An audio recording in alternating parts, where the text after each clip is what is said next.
안녕하세요. 반갑습니다. 이국영 강사입니다. 자, 이번에는 기출문제집 워크북 1분 거특강 11회차를 진행해 볼 수 있도록 하겠습니다. 78번부터 시작을 할게요. 제도적 보장이 나옵니다.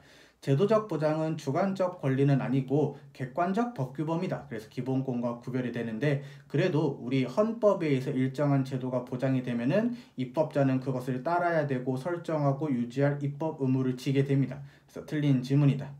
2번, 우리 기본권이 입법권, 행정권, 사법권을 구속하는 법규범인데 반해서 제도적 보장은 프로그램적 규정으로서 재판규범으로서의 기능을 하지 못하냐라고 했었을 때, 프로그램적 규정이라는 것은 학설상의 문제이기 때문에 그렇게 중요하진 않고 이게 답과는 관계가 없고, 재판규범으로서 기능을 못하냐라고 했었을 때 할 수 있습니다.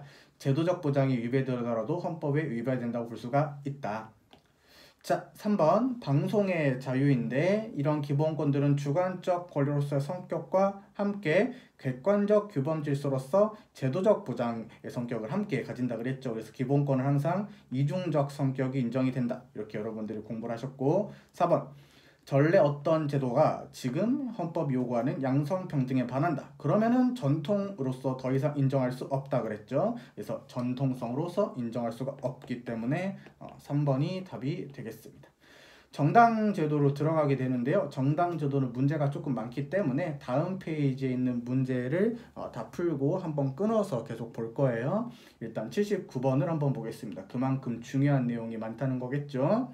1번, 정당 설립의 자유는 등록된 정당에게만 인정되는 기본권은 아니다.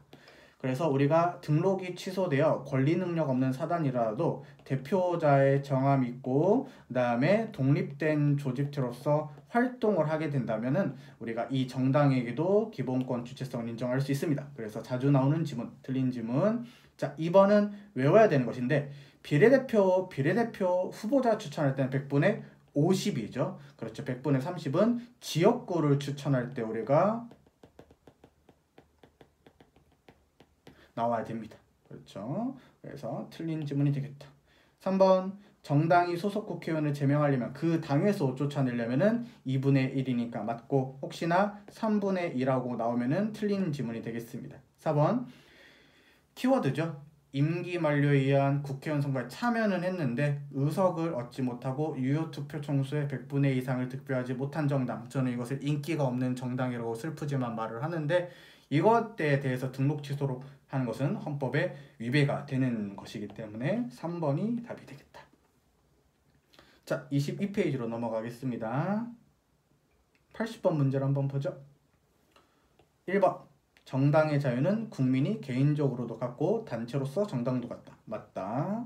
2번, 대한민국 국민이 아닌 자는 정당의 당원이 될 수 없다. 맞다. 3번, 어떤 정당이 민주적 기본 질서를 부정하고 적극적으로 공격하는 것으로 보인다 하더라도 일단 정당으로서 존재하는 한 헌법재판소가 해산을 해야지 정당 정치의 영역에서 배제가 된다. 맞다. 4번, 자, 당론과 다른 견해를 가진 소속 국회의원, 이게 키워드인데, 이 사람을 다른 상임위원회로 보낼 수 있다 그랬죠. 가능하다 그랬습니다. 이것은 정당 내부의 사실상 강제 범위, 즉 정당 내부에서 이 정도 눈치는 줄 수가 있다 라고 여러분들이 공부를 하셨죠. 그래서 4번이 답이 되겠다. 틀렸고, 81번 문제 보겠습니다. 81번 문제 1번, 정당 설립의 자유는 이런 정당 조직의 자유, 어떻게 할 것인지 포함을 하겠죠. 2번, 명칭을 사용할 자유도 포함이 된다. 맞고, 3번, 헌법 제8조 제2항이네요. 8조 제2항은 한계로서는 작용하는데 우리가 근거로서는 작용하지 않는다, 이렇게 봤습니다. 그래서 정당의 자유의 헌법적 근거를 제공하는 근거 규범으로서 기능한다, 틀린 말이 되겠죠. 근거 규범으로서 균형하는 헌법 제8조 1항입니다. 그래서 틀린 지문이다. 4번, 목적이나 활동 오케이, 민주적 기본 질서 위배될 때는 정부는 오케이, 헌법재판소 해산을 제소할 수 있고 헌법재판소의 심판에 의해서 해산된다. 모두 맞는 지문이기 때문에 3번. 그래서 이 4번 지문은 틀리게 나올 수도 있으니까 잘 봐야 되겠습니다. 자, 82번으로 넘어가죠. 밑에 있었군요. 자, 8조 2항이죠. 8조 2항인데 목적, 조직과 활동이 민주적이어야 되는데 이거랑 꼭 비교를 해야 됩니다. 요점은 헌법 제8조 4항이기 때문에 8조 제4항에서는 그리고 형광펜으로 해볼게요. 목적이나 활동 이렇게 되어 있는데 8조 이항에서는 목적과 조직과 활동 이렇게 되어 있기 때문에 꼭 비교를 해줘야 됩니다. 이것을 섞어서 낼 수가 있어요. 2번 입법자는 정당 설립의 자유를 최대한 보장하는 방향으로 입법을 해야 된다. 그래서 이 합헌성을 심사할 때 정당 설립의 자유를 제한하는 것을 심사할 때 엄격한 비리 심사, 왜냐하면 중요한 기본권이기 때문이다. 그래서 2번이 맞는 지문입니다. 자, 넘어가 보죠. 위로. 자, 3번 정당의 해산을 명하는 헌법재판소의 결정은 국회가 하는 것이 아니라 중앙선거관리위원회에서 합니다.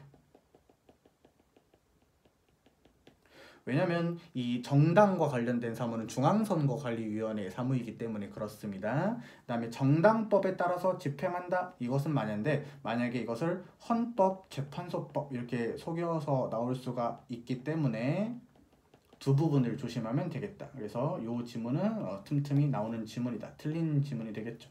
4번 정당은 법률이 정하는 바에 있어서 국가의 보호를 받고 국가는 법률이 정하는 바에 있어서 정당 운영에 필요한 자금을 보조할 수 있다.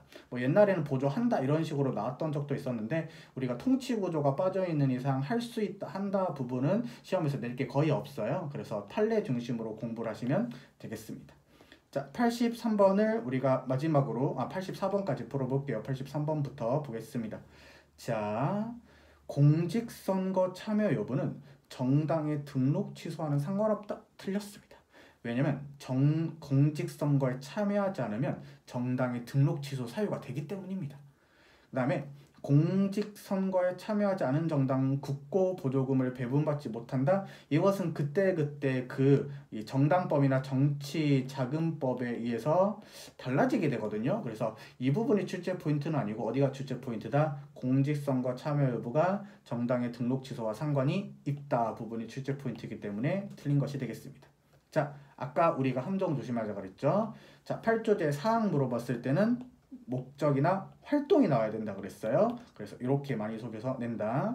3번 정당 해산 심판은 국무회의 심의사항이다. 맞는 지문이다. 4번 어떤 정당이 위헌정당이라는 이유로 해산이 되면 끝만 읽으면 안 되는데요.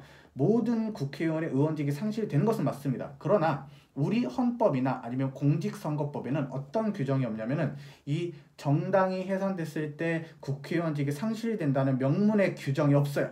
명문의 규정이 없다. 따라서 공직선거법이 그렇게 정하고 있지 않겠죠. 그래서 이렇게 틀려서 많이 나오기 때문에 꼭 알아두시면 되는 좋은 지문이 되겠습니다. 그래서 3번이 되겠다. 84번을 마지막으로 이번 11회차는 마치도록 할게요. 자, 옳은 것을 골라보래요. 자, 헌법재판소의 정당 해산 결정은 재심 관련된 문제가 나오는데 이 구체적 타당성의 이익이 법적 안정성의 이익보다 무조건 큽니다. 그래서 이것은 거꾸로 나왔기 때문에 틀린 지문이고요. 일단 구체적 타당성의 이익이 법적 안정성 이익보다 더 크다. 그래서 성질상 재심에 의한 불법이 허용될 수 있다고 해야 되기 때문에 전체적으로 틀린 지문이 되겠습니다. 자, 2번 창당준비위원회 시작 단계에서는 200명 이상, 그 다음에 100명 이상이면 된다. 그 다음에 진짜 정식으로 정당을 등록을 하면은 5개 이상이 시도당이 있어야 되고 각 시도당은 1000명 이상이 있어야 된다. 자, 맞습니다. 3번이 좀 까다로운 지문이에요. 여러분들 경찰청장이 퇴직 후 2년간 정당의 설립과 가입을 금지를 한대요. 그러면은 정당 설립의 자유가 제한되는 건 맞아요. 그리고 침해도 됩니다. 그렇지만 정당에서 뭘 한다고 해가지고 공직자가 되는 건 아니에요. 그 다음에서 피선거권이 문제가 되는 것은 아니고 그 다음에 정당이라는 직책이 있고 직업이라는 것도 아니에요. 그냥 무보수로 활동할 수도 있어요. 그러니까 직업의 자유도 직접적으로 관련이 없습니다. 그래서 정당 설립의 자유는 제한되고 침해되지만 이 두 가지 기본권은 문제가 안 되기 때문에 틀린 지문으로서 조금 어려운 지문이다. 4번도 아까 우리가 풀었던 문제랑 비슷하게 풀면 되는데요. 우리 정당은 대의기관의 결의를 해산할 수가 있는데 자기가 해산할 때는 국회가 담당하는 게 아니라 선거관리위원회가 담당을 하기 때문에 선거관리위원회에 신고를 해야 되는 것이다. 그래서 틀린 지문이 되겠습니다. 답은 2번이 되겠죠. 자, 이번에 11회차 강의도 여기서 마치도록 하겠고요.